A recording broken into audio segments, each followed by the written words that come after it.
Most players drop Evac Towers and hope for the best, but if you use them right, they can turn a losing fight into a clean reset or even a winning push. Here's how to use Evac Towers properly. First, placement matters. Don't drop it out in the open where enemies can beam you as you launch. Instead, use cover, like behind a rock or inside a building so your team can board safely. Second, know your purpose. Are you rotating out of zone, escaping a third party, or taking height to re-engage? Decide before you drop it, because once it's up, you're committed. Third, time is smart. If enemies are pushing, don't wait until they're right on top of you. Drop the tower early so your team has the time to climb up and launch.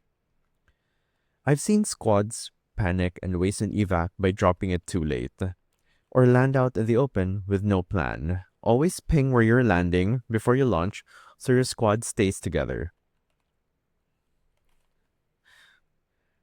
A difference between a casual player and a smart squad is how you plan around them. Next time you pick one up, don't just think escape. Think tactical reset so you can use it right and you'll flip fights in your favor.